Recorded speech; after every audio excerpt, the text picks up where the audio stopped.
Hi guys. Kaka-withdraw ko lang. Sweldoan na ngayon sa Taiwan.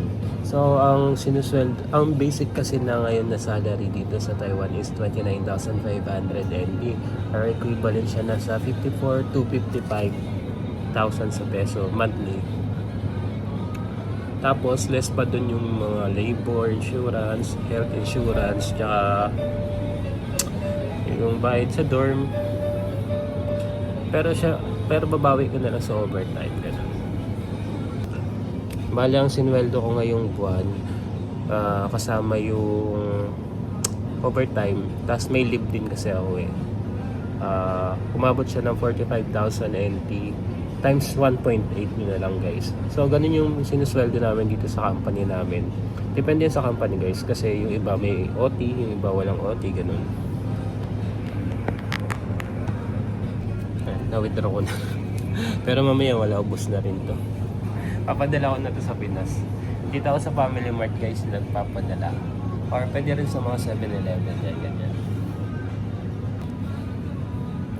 Bale, 83,700 pala sinweldo ko ngayong buwan sa peso. Tinimes ko na. 1.86 yung palitan. So ayun guys, yun yung mga kadalasang sinusweldo namin dito. Medyo okay naman yung company namin.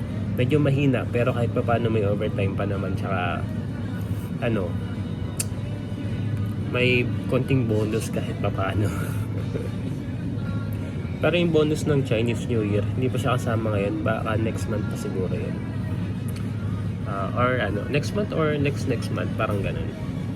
Hindi pa siya kasama sa sweldo ngayon. Kasi February ang Chinese New Year.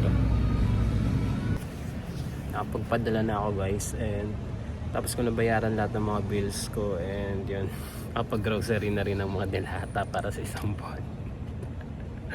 Buhay OFW. Papunta ako sa shabu-shabu ngayon. Syempre kailangan din natin i-treat yung sarili natin kahit pa paano, di ba? Paminsan-minsan, kahit isang beses lang isang buwan, kain tayo.